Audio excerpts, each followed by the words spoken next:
Welcome at Rayat शिक्षण संस्थाच दादा पाटील महाविद्यालय Karjat. I am Dr. Indira Patil, Associate Professor in Zoology.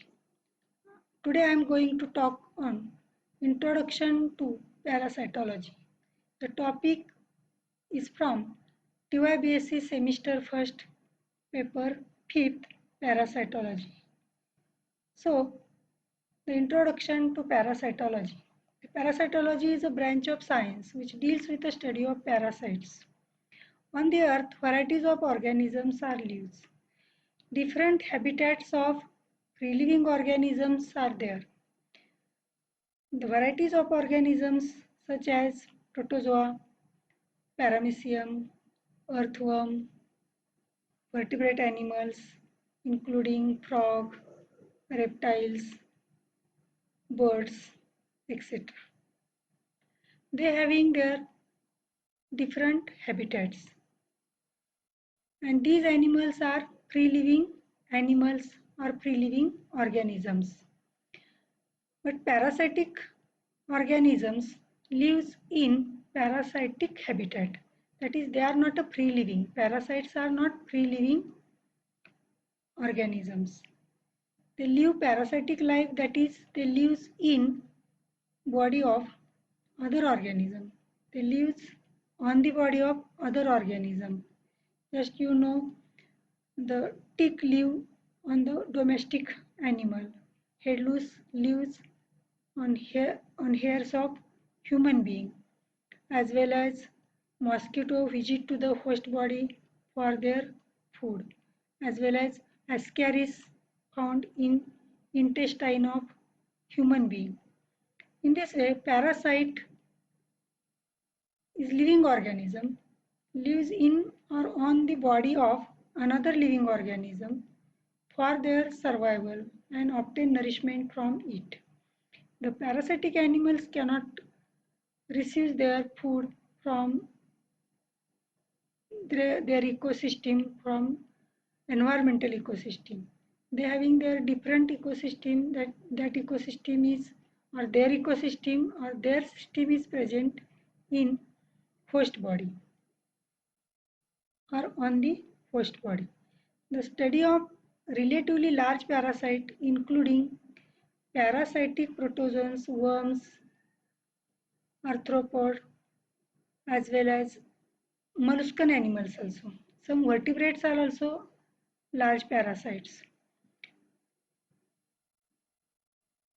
These are nothing but the animals.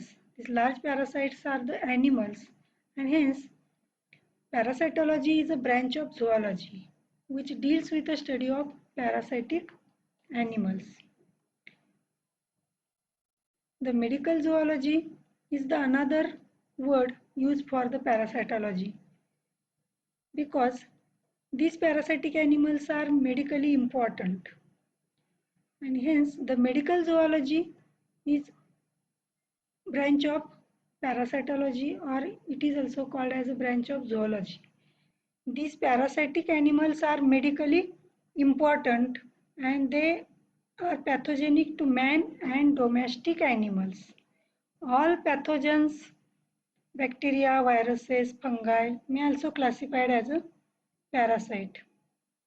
Thus, medical parasitology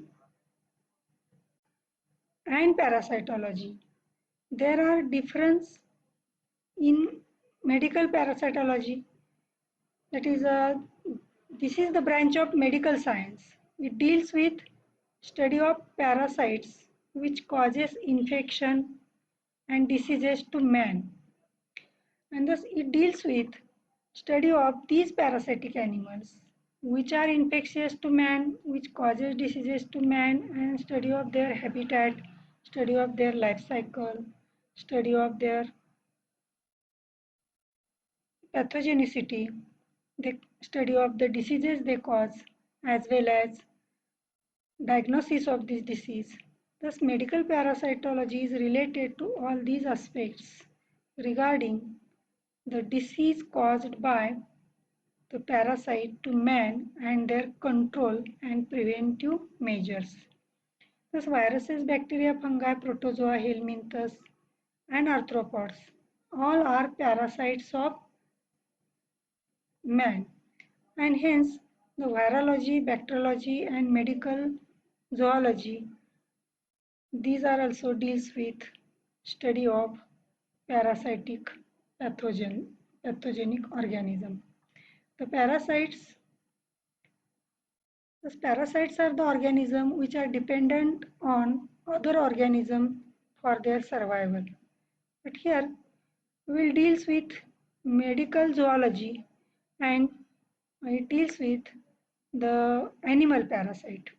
The parasite receives the food and nourishment from host organism. The parasite depends on host for shelter and completion of their life cycle, partly or wholly. The parasites are classified by various ways. They are unicellular parasites, they are multicellular parasites. The unicellular parasites are nothing but the small parasites, that is a protozoa, unicellular protozoa, including entamoeba, including Giardia intestinalis, etc. The multicellular parasites include the helminthus worms and arthropod animals, especially the insects.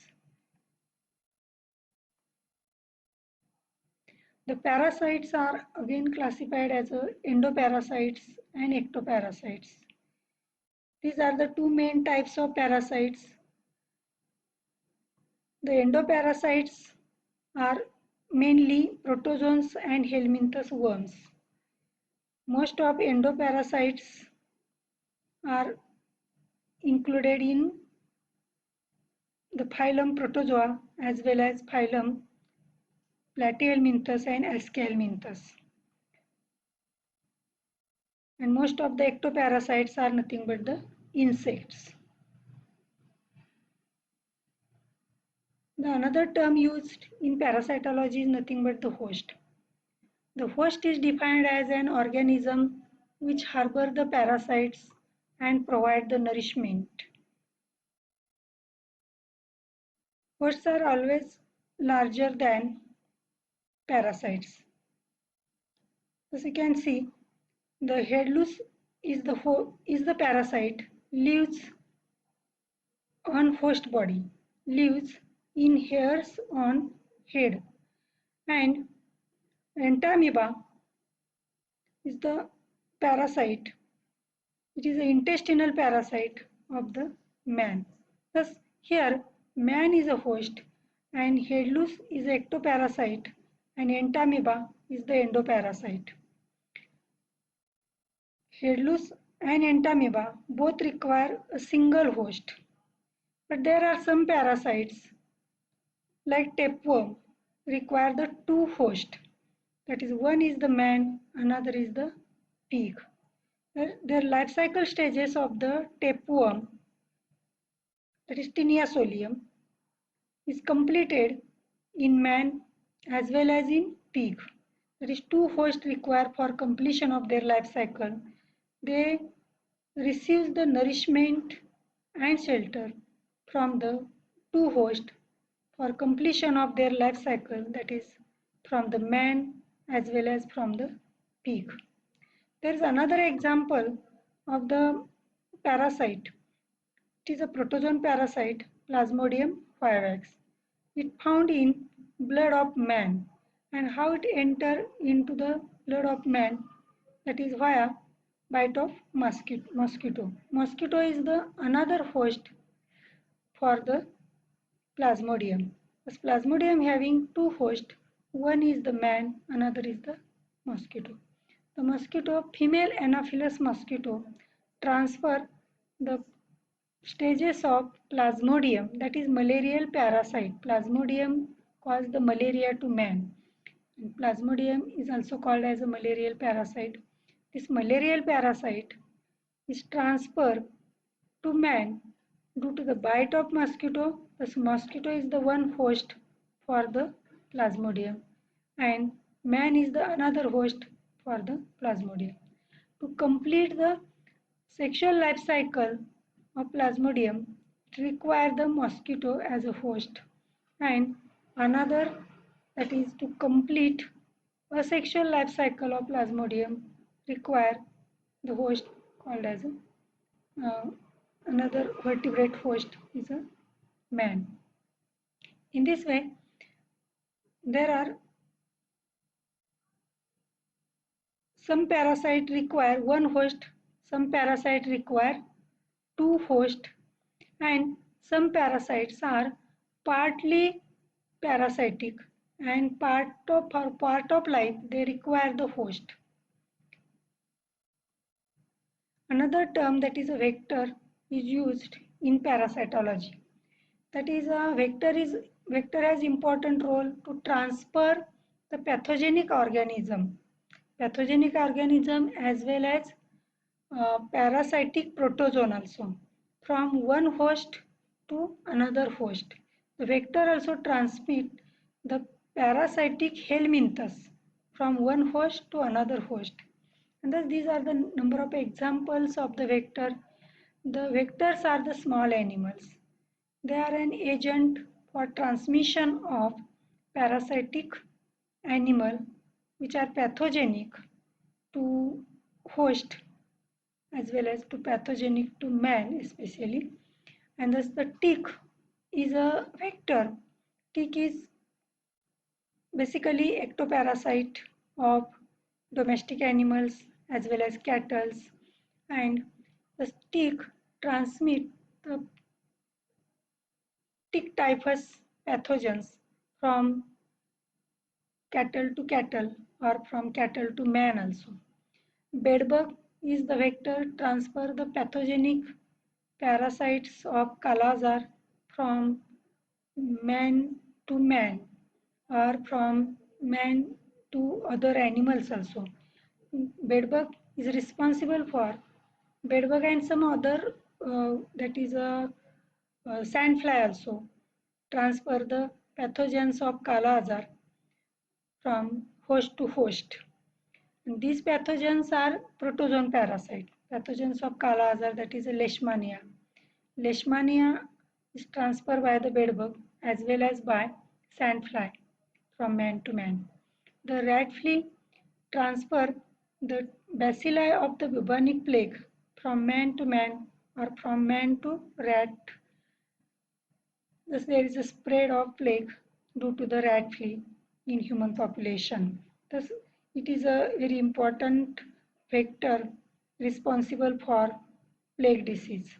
And body loose as well as head loose transfer the bacilli of the typhus, transfer the rickettsia from man to man, uh, as it is ectoparasite on human being, as it is ectoparasite, various species are ectoparasites on other animals also, other mammals also, monkeys, etc. The sese fly is a vector of the trypanosoma to transmit the trypanosoma from man to man in tropical Africa and causes disease African sleeping sickness. The mosquito is very important vector in human society, and this vector is responsible for to transfer the various diseases in man, including the Aedes aegypti is the mosquito species is responsible for to transfer the dengue viruses. Female Anopheles mosquito is responsible for to transfer the malarial parasites, that is Plasmodium vivax. Then Culex mosquito is responsible for to transfer the filaria worms of elephantiasis diseases in human population. Then parasitism is the one of the type of host parasite relationship. It is the association between the parasite and host. But in this association, the parasite is always harmful to host. And parasite derive the benefits and host is always harmed due to this association. Parasite cannot have an independent life. In this association, this mosquito cannot survive without sucking the blood from human body or from other mammals. There are various species of mosquito for various host. There is again tick is the parasite on domestic animal. They cannot survive without their host. They require the host body to suck their meal, suck their food. And this Plasmodium vivax or Plasmodium species cannot survive without the RBC. They require the RBC for their asexual multiplication and increase the number of um, plasmodium, increase the number of plasmodium in blood of the man.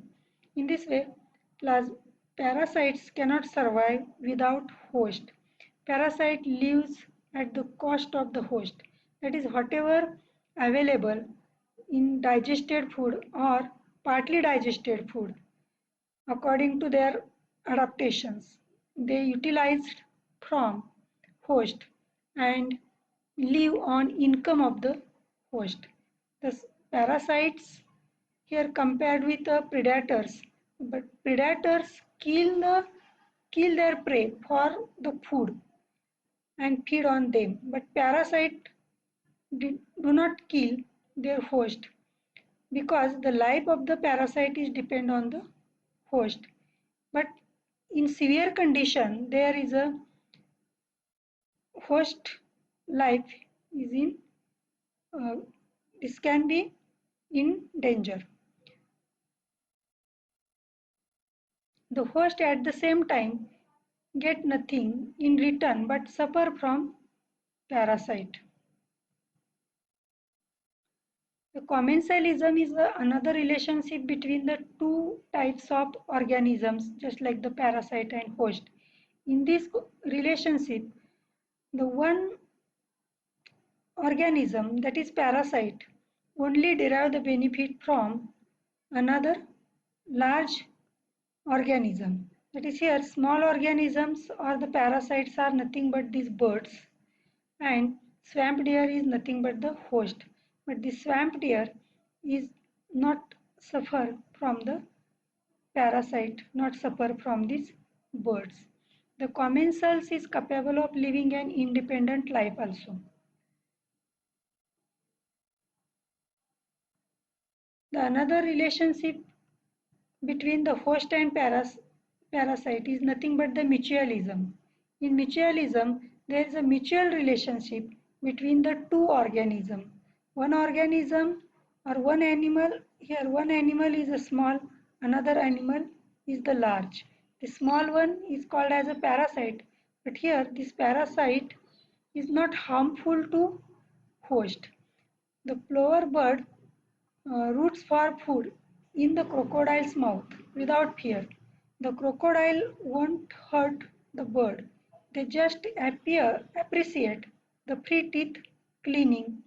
Thus here, crocodile is not suffered from this parasite or this plover bird because plover bird utilize the food from the mouth of the host, mouth of the crocodile, and crocodile is appreciate the free teeth cleaning.